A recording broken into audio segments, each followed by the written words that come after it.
Channel को subscribe करें और साथ अपीयर होने वाले बेल आइकॉन को ज़रूर प्रेस करें। बिस्मिल्लाहिर्रहमानिर्रहीम, अस्सलाम वालेकुम वरहमतुल्लाहि वबरकातुहू। मैं हूं आपका family physician doctor Mohammad Asif Younus. आज हमारे साथ मौजूद हैं इस्लामाबाद के मारूफ़ dental surgeon doctor Burhan Rashid. इनसे हम जानेंगे दांतों की सेहत के मतलब कुछ सवालात करेंगे।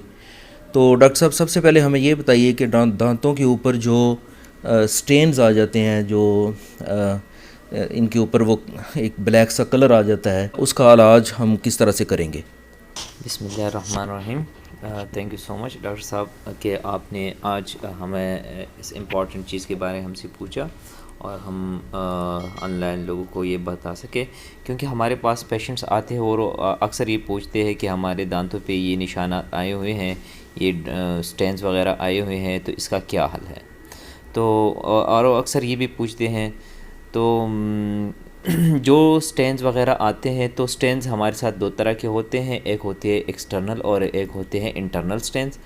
जो इंटरनल स्टेन्स होते हैं वो तो कोई दांत के अंदर कोई डिजीज़ होती है तो वो एक अलग सी चीज़ है, और जो एक्सटर्नल स्टेन्स होती है वो फूड, चाय और कॉफ़ी वगैरह के स्टेन्स होते हैं। तो ये जो स्टेन्स है इनका इलाज यही है कि आप इसका स्केलिंग करें, क्योंकि स्केलिंग से मोस्टली ये चीज़ें हट जाती हैं, और इसके बाद हम इसके करते हैं पॉलिशिंग। तो स्केलिंग एंड पॉलिशिंग से ये जो चीज़ें हैं ये हल हो जाते हैं, मसले इनके हल हो जाते हैं। और जो स्टेन्स कुछ एक होती है स्टेन्स और एक होती है उसके ऊपर जो कैलकुलस होता है, तो साथ में वो भी इससे हट जाता है। तो ये जो इनका जो परमानेंट हल है वो है स्केलिंग एंड पॉलिशिंग। शुक्रिया डॉक्टर साहब। तो इसके अलावा ये बताएं कि जो दांतों का एनेमल होता है, क्या जब हम ये स्केलिंग करते हैं तो इसमें आप जो तरीका इस्तेमाल करते हैं, तो क्या इसकी वजह से दांतों का जो एनेमल है, जो दांतों की एक ऐसी सरफेस होती है ऊपर जो हार्ड होती है, जो दांतों को में कीड़ा लगने से रोकती है, क्या वो डैमेज तो नहीं हो जाती? नहीं जी, देखिए जो हम स्केलिंग करते हैं तो हम इसके लिए यूज़ करते हैं अल्ट्रासोनिक स्केलर। तो बेसिकली वो करते हैं वाइब्रेशन, ठीक है ना। तो ये जो है ना, इसका कोई इफ़ेक्ट नहीं होता दांत के एनेमल पे, क्योंकि दांत के ऊपर जो गंद जमा होता है उसको बोलते हैं कैलकुलस, जो ब्रश से नहीं हटता। तो वो जो कैलकुलस होता है ये होता है मिनरलाइज प्लाक। ये एक इस तरह का दांत के ऊपर, मुंह के अंदर जो साल्ट होती है ये दांत के ऊपर जो है ना जमा हो जाते हैं, और टाइम के साथ ये जो है ना और भी मिनरलाइज हो जाती हैं। तो जब हम स्केलिंग करते हैं तो स्केलिंग से दांत के इनेमल को कोई भी नुकसान नहीं पहुंचता, लेकिन दांत के ऊपर जो कैलकुलस जमा होता है, जो गंद जमा हो चुका होता है, तो सिर्फ वही हटता है, ठीक है ना। तो स्केलिंग की कोई नुकसान नहीं है, बल्कि इसके फ़वाइद हैं, ठीक है ना। हर एक इंसान को चाहिए कि वो अपने डेंटिस्ट से विज़िट करे और उनसे पूछे कि उनको स्केलिंग की ज़रूरत है कि नहीं है। अगर स्केलिंग की ज़रूरत है और वो टाइम पे स्केलिंग करते हैं तो उनको इसका फ़ायदा मिलता है। दांत की इनेमल का इस पर कोई इफ़ेक्ट नहीं होता, बल्कि उसको फ़ायदा मिलता है। तो डॉक्टर साहब ये बताइए कि इसके लिए क्या एक ही दफ़ा स्केलिंग का ये जो प्रोसेस है ये करवाना पड़ता है, या कि इसके मुख्तलिफ सेशंस होते हैं? तो बेसिकली ये डिपेंड करता है कि स्केलिंग हम एक होते हैं सुपरफिशियल स्केलिंग, एक होती है प्रोफेशनल स्केलिंग। तो हम देखते हैं कि एक पेशेंट की कितने स्टेन्स हैं, कितने डिपॉजिट्स हैं। तो अगर उनके स्टेन्स ज़्यादा है, उनकी डिपॉजिट ज़्यादा है और उन्हें बहुत ज़्यादा अरसे से स्केलिंग नहीं की है, तो फिर हम इस तरह करते हैं, हम इसको जो है ना वो क्वाड्रेंट में डिवाइड करते हैं, हम इसको सेशन में करते हैं, ताकि पेशेंट को जो प्रोसीजर है, वो ड्यूरेशन है, वो थोड़ा उस पर टाइम पर लगता है, तो ताकि पेशेंट के लिए कंफर्ट हो। तो पहले हम इस तरह करते हैं कि हम इसको क्वाड्रेंट में डिवाइड करते हैं। पहले हम इसको 4 सेशन में भी कर सकते हैं या 2 सेशन में भी कर सकते हैं। तो अगर 4 सेशन में हम करते हैं तो पहले हम इस तरह कर देते हैं कि जो अपर जो मैक्सिला होते हैं उसको हम 2 हिस्सों में डिवाइड करते हैं। पहले हम राइट वाला हिस्सा कर देते हैं, जिसमें आपके जो 7-8 दांत होते हैं वो कर लेते हैं पहले हम राइट साइड के।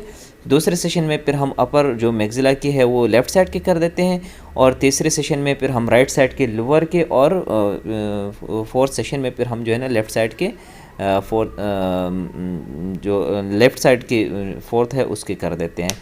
तो बेसिकली हम इसको फोर्थ में, अगर हम इसको 2 में डिवाइड करते हैं तो फिर हम पहले सेशन में जो मैक्सिला है उसको कर देते हैं, और दूसरे सेशन में हम मैंडिबल की लोअर दांत जो है ना उसकी स्केलिंग कर देते हैं। अच्छा, तो ये बताएं कि अगर एक दफ़ा स्केलिंग करवा ली जाए, या ये जो निशान मिटाने का जो अमल है, जो दांत साफ़ करवा लिए जाएं, तो क्या ये दोबारा भी स्टेन आ सकते हैं, या कि ये परमानेंट वाइट हो जाते हैं दांत? जी बेसिकली स्केलिंग एंड पॉलिशिंग एक ऐसा प्रोसीजर है जिससे दांत सफ़ेद नहीं होते, बल्कि दांत का जो अपना नेचुरल कलर है वो नज़र आना स्टार्ट हो जाता है। ठीक है, जो दांत सफ़ेद होते हैं वो एक अलग प्रोसीजर है जिसको हम वॉकिंग ब्लीचिंग कहते हैं, वो एक अलग प्रोसेस। स्केलिंग से आपके दांत का जो नेचुरल कलर है वो आपका नज़र आना स्टार्ट हो जाता है और वो बहुत अच्छा लगता है। और दूसरी बात ये कि जैसे कि आपने पूछा कि स्केलिंग के बाद ये दोबारा स्टेन्स आते हैं कि नहीं, तो स्केलिंग एंड पॉलिशिंग के बाद अगर आप इस तरह करते हैं, अगर आप अपने दांतों का ख्याल रखते हैं और आप टाइम पे ब्रश करते हैं, आप ब्रश कज़ा नहीं करते, तो स्टेन्स इतने आसानी से नहीं बनते। लेकिन अगर आप मिस करते हैं तो जिस तरह ये पहली दफ़ा भी बने हैं तो उसके बाद भी बन सकते हैं। लेकिन अगर आप हर 6 महीने बाद अपने डेंटिस्ट से विज़िट कराते हैं तो वो आपको बेहतर गाइड कर सकते हैं फिर कि अभी आपको जो है ना स्केलिंग करनी चाहिए या नहीं। डॉक्टर साहब, ये बताइए कि क्या कोई ऐसा टूथपेस्ट है मार्केट में, या कोई मेडिकेटेड कोई ऐसी चीज़ या ऐसा कोई पेस्ट है जिससे ये स्टेन बने ही ना? जी, एज अ टूथपेस्ट ये इस तरह का कोई टूथपेस्ट अवेलेबल नहीं है जो दांतों में मतलब स्टेन्स हटाए या मतलब कैलकुलस हटाए। जब एक दफ़ा ये कैलकुलस बन जाता है तो फिर ये किसी भी टूथपेस्ट से नहीं हटता, ये सिर्फ और सिर्फ स्केलिंग एंड पॉलिशिंग से हटते हैं। तो एज सच कोई रिकमेंडेड टूथपेस्ट अवेलेबल नहीं है मार्केट में जो स्केलिंग एंड पॉलिशिंग को रिप्लेस कर सकें। डॉक्टर साहब, एक अमूमी यूज़ के लिए एक आम सा ये क्वेश्चन पूछा जाता है कि कौन सी टूथपेस्ट आप रिकमेंड करते हैं, या क्या उसका फार्मूला होना चाहिए जो कि दांतों की सफाई के लिए बेहतरीन तौर पे वो इस्तेमाल की जा सकती हो? ये बहुत इम्पॉर्टेंट क्वेश्चन है और ये मुझसे अक्सर पेशेंट्स पूछते हैं, और मैं जहाँ भी जाता हूँ, जो जिस फंक्शन में भी जाता हूँ, तो मुझसे अक्सर ये पेशेंट्स पूछते हैं। तो इसका बेहतर आंसर यही है कि टूथपेस्ट 2 तरह के होते हैं। एक होती है मेडिकेटेड टूथपेस्ट और एक होती है नॉन मेडिकेटेड टूथपेस्ट। जो मेडिकेटेड टूथपेस्ट होते हैं उसमें फ्लोराइड कंटेंट थोड़ा ज़्यादा होता है और वो आपका डॉक्टर देख के आपको बताएंगे और आपको रिकमेंड करेंगे कि आप ये टूथपेस्ट यूज़ करें और लाना टाइम तक यूज़ करें।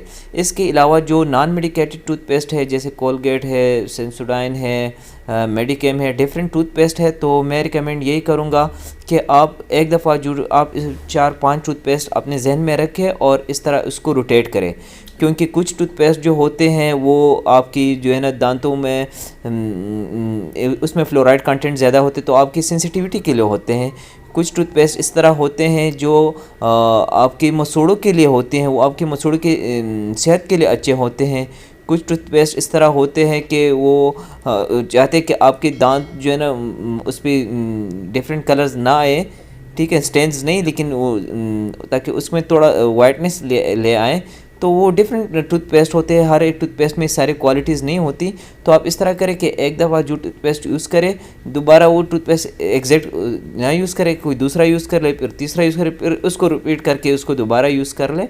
तो इस तरह उसको 4-5 टूथपेस्ट आप जहन में रख के उसको रोटेट किया करें, तो आपके दांतों को जो फ़ायदे होंगे, कुछ सेंसिटिविटी के फ़ायदे वो भी मिल सकते हैं, मसूड़ों के लिए जो होगा वो भी मिल सकता है, सेंसिटिविटी के लिए जो होगा वो भी मिल सकता है। तो सारी जो है ना वो एक टूथपेस्ट में नहीं है, तो अब इस तरह इसको रोटेट किया करें। Thank you. शुक्रिया डॉक्टर साहब, आपने बहुत अच्छे तरीके से गाइड किया हमारे नाजरीन को। डॉक्टर साहब हमारे साथ इधर ए मेडिकल सेंटर G9 मरकज़ इस्लामाबाद में बैठते हैं।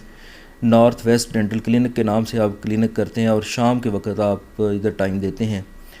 तो इनका नंबर मैं डिस्क्रिप्शन में शो कर दूंगा। उम्मीद है कि आपको ये वीडियो पसंद आई होगी। मेरे चैनल को सब्सक्राइब करें और साथ अपीयर होने वाले बेल आइकन को ज़रूर प्रेस करें ताकि आपको हर नई आने वाली वीडियो का नोटिफिकेशन मिल सके। वीडियो को लाइक करें, शेयर करें। इजाज़त दीजिए, अल्लाह हाफ़िज़।